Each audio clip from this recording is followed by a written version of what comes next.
O nosso Pautas do Dia, são 11 horas e 38 minutos e a gente conversa agora com ele, Rômulo Pinheiro, direto de Brasília, trazendo novidades pra gente, sempre atento e sempre muito bem informado. Tudo bem, Rômulo? Bom dia e desde já, parabéns, 24 horas atrasado, mas eu esperei o momento da coluna para te parabenizar, tá bom? Muitos anos de vida, muita grana, muito amor e muita saúde para você, meu amigo. Muito obrigado pela lembrança, meu amigo Max Souza. Muito obrigado também ao Dayan em Macapá. E, claro, muito feliz por estar aqui com vocês nesses... Agora já vai fazer 4 anos, já fez 4 anos aqui em conjunto com a CBN. Cada ano, muito contente em colaborar com a nossa coluna semanal. Bom dia, Rômulo. Felicidade para ti, amigo. Tudo de bom, saúde. Que você continue com esse alto astral de sempre com a gente, com a sua inteligência em passar os conteúdos que acontecem em Brasília, que eu sei que a cada hora uma coisa nova está de volta e que deixa assim, enquanto cidadão, bastante revoltado, mas você vai lá e explica de forma detalhada para o nosso público entender. Então, tudo de bom para você, amigo. Muito obrigado, Dayan. E é claro que vocês, antes da nossa coluna, falavam sobre a Copa de 94. Exatamente. Né? Pois é, eu me recordo. A primeira Copa que eu recordo foi de 90, Brasil!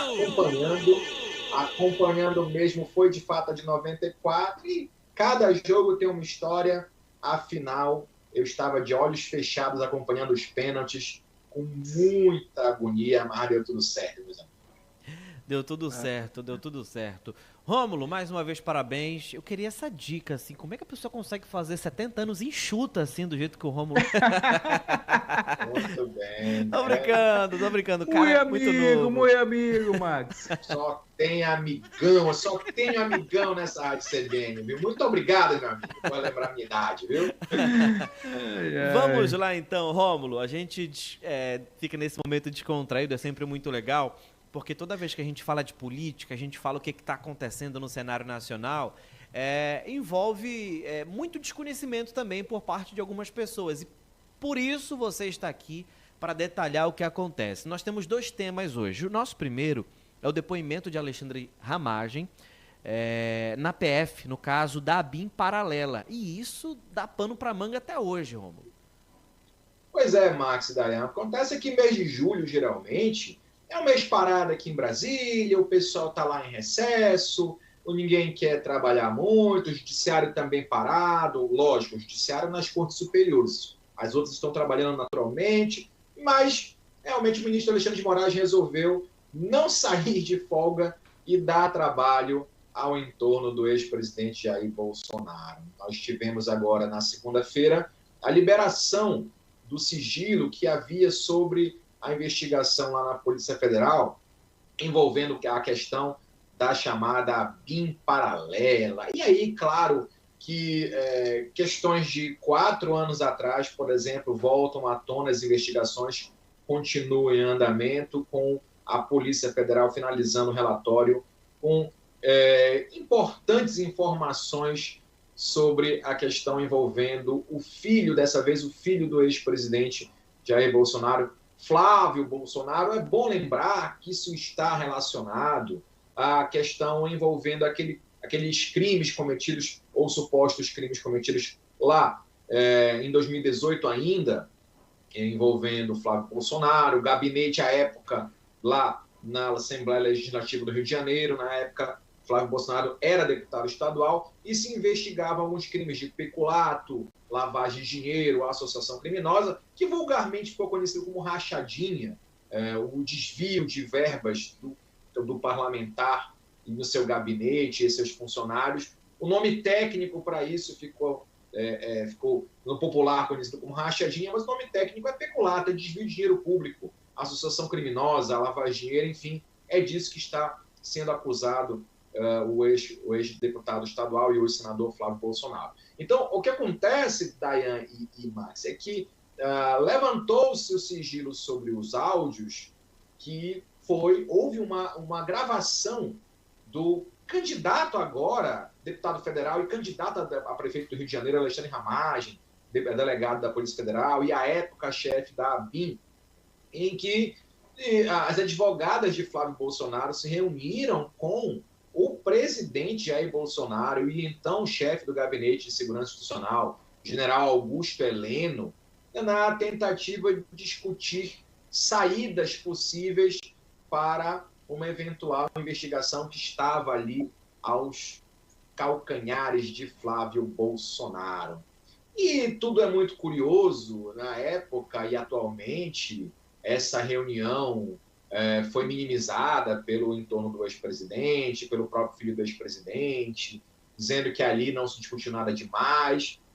O fato é que causa estranheza, para não dizer e não ser mais claro nesse sentido, que houvesse uma discussão, uma reunião das advogadas do filho do ex-presidente com o ex-presidente, à época presidente, o Gabinete de Segurança Institucional e a Agência Brasileira de Inteligência para discutir possíveis saídas à investigação que a época o COAF estava apresentando nos seus relatórios em movimentações financeiras de Flávio Bolsonaro, no mínimo suspeitas, entre pessoas que trabalhavam no seu gabinete. É bom lembrar que não era um único, eram vários deputados estaduais lá na Assembleia Legislativa do Rio de Janeiro, e um deles era Flávio Bolsonaro nessa investigação na Receita Federal. Então, as advogadas e Flávio Bolsonaro se reuniram com o chefe da inteligência e o chefe do Gabinete de Segurança Institucional e mais o presidente da República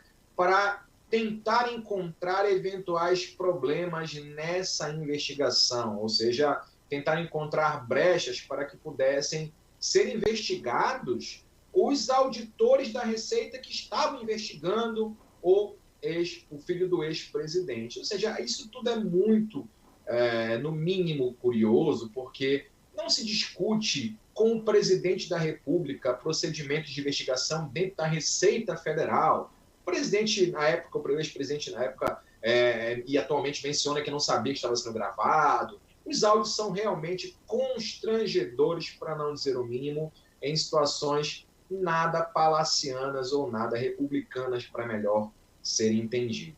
Isso, é claro que há uma pressão muito grande para que a Procuradoria-Geral da República promova a denúncia perante o Supremo Tribunal Federal, perante os órgãos competentes, porque ali havia uma série de crimes sendo praticados na visão da Polícia Federal. É claro que isso tudo ainda está em fase de investigação. A PGR tem aí um novo procurador que se comprometeu em dar andamento a essas investigações, e o entorno político e jurídico aqui em Brasília vem entendendo que esse conjunto de informações são suficientes para essa denúncia a ser formalizada no Supremo Tribunal Federal. Ocorre que, e aí, Max Dayan, tem um contexto político também que é muito importante, isso não é afastado do contexto jurídico.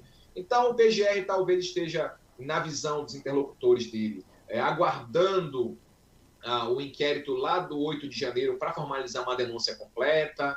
Alguns argumentam que o PGR está esperando passar as eleições municipais para evitar o uso disso no contexto político. Outros entendem que aguardar até outubro prolongaria as investigações, seriam mais coisas a serem descobertas em torno dessas gravações. Ou seja, há uma disputa política por trás, há um contexto em que isso vai chegar no Supremo Tribunal Federal. Lá no Supremo também há uma disputa interna de defesa do ex-presidente, outros são contrários ao ex-presidente. Então, o que leva a tudo isso, Max, Dayan, é que ainda tem muita coisa a ser descoberta dentro dessas gravações. Essa não é a única, com certeza há mais outras, e é isso que Alexandre Ramagem está neste exato momento agora, ou está se preparando para prestar um depoimento aqui na Polícia Federal, em Brasília, sobre essas investigações, sobre o que foi dito naqueles áudios e entre outros áudios a serem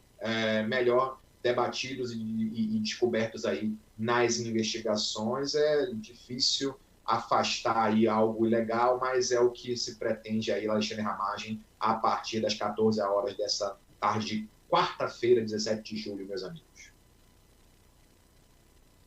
11h48, a gente vai dar uma pausa na conversa aqui, Max, porque daqui a pouco tem outro assunto também, a conversa com o Rômulo. Exatamente, daqui a pouco a Alexandra de Moraes, que mandou para a PGR, se manifestar sobre norma do Conselho Federal de Medicina que dificulta aborto em gestação decorrente de estupro. A gente volta já.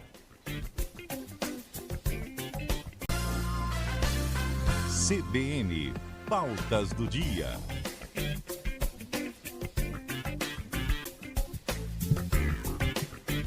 Estamos de volta com Pautas do Dia, reta final do programa de hoje. A gente continua a nossa Conexão Brasília com Rômulo Pinheiro.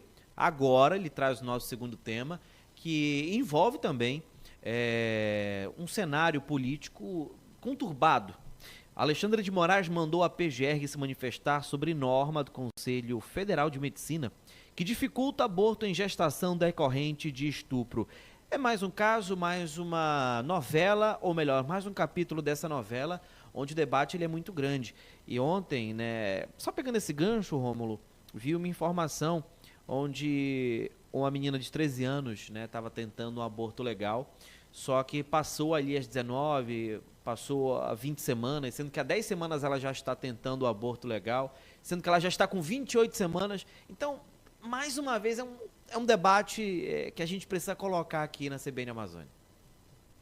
Pois é, Max. E às vezes parece que os assuntos são muito recorrentes, se repetem, mas não é isso que acontece. Na verdade, sobre o mesmo assunto polêmico, novas e novas polêmicas surgem. Esse caso, por exemplo, do aborto legal, da resolução do CFM, da assistolia fetal, a gente discutiu algumas colunas atrás. A gente está sempre trazendo informações referentes a isso. E exatamente, Max, no ponto que você colocou, esse caso foi aqui no nosso estado de Goiás, vizinho aqui, dessa menina de 13 anos que está grávida em suspeita de estupro. É bom lembrar, suspeita entre aspas, né, na verdade, é bom lembrar que qualquer relação sexual com menores de 14 anos é estupro de vulnerável, independente do consentimento da vítima. Então, não há que se falar como o próprio pai que está tentando interromper, aliás, está tentando manter a gravidez da filha, nesse caso aqui de Goiás,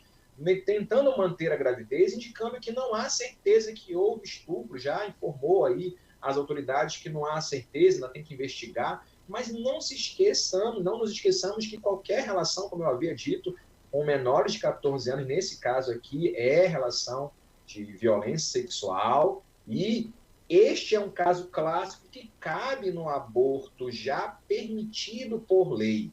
E qual é que é a polêmica, Max e Dayan?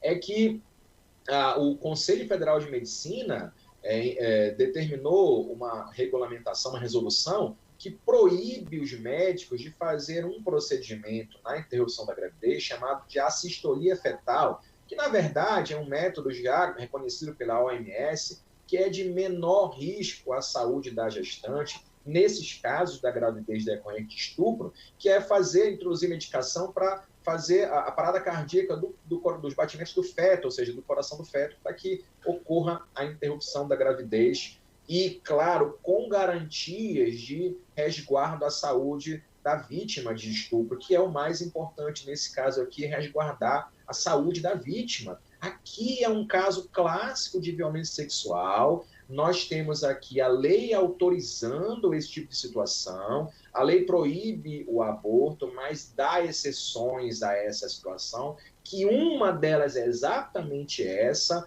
a violência sexual decorrente do estupro. Com tudo isso garantido, com todas as informações legais e garantias jurídicas sendo muito claras, mesmo assim, ainda a justiça proíbe, em certos casos, tem que pedir autorização para a justiça não concordou, e a moça, a criança, vítima dessa violência, vem sofrendo riscos grandes, inclusive já até pensando em fazer por conta própria, entrando num risco desnecessário, sendo que há uma autorização legal para fazer. Aqui a gente vai fixar, Max, Dayana, um ponto de vista jurídico. A gente não vai entrar em posicionamento religioso, moral, etc., qual é a posição legal sobre esse ponto, e goste ou não, a lei autoriza isso, mas a autoridade não vem entendendo dessa forma, prejudicando os interesses da vítima da violência sexual. Então, o que aconteceu?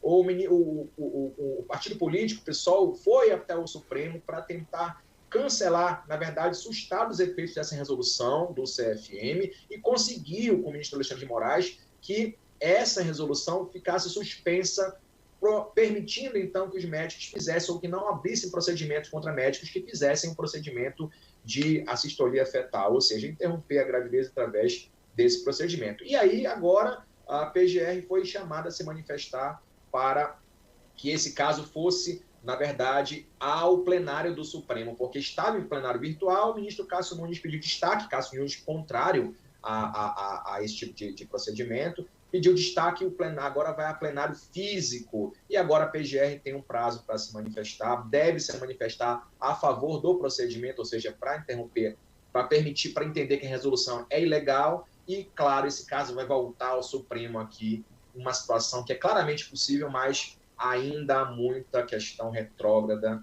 entendendo por uma questão religiosa, moral, e com isso colocando em risco vítimas de estupro, vítimas de violência sexual, crianças que são vítimas de violência sexual, como o caso dessa menina, que é uma criança de 13 anos que sofreu violência sexual. Teremos muitos desdobramentos ainda sobre essa história. Rômulo, nosso tempinho está acabando, mais uma vez, obrigado pela disponibilidade, tá? Aproveite, ainda tem bolo aí, né? Ainda tem bolo, mas não vai dar tempo de levar para nenhum dos dois, que eu vou comer tudo hoje à tarde, viu? Tá bom, lembrarei disso. Devagar, não exagere. Rômulo, até a próxima. Forte abraço, até a próxima, meus amigos. Até a próxima. Forte abraço, amigo. Aí o Rômulo Pinheiro na coluna Conexão Brasília com a CBN Amazônia.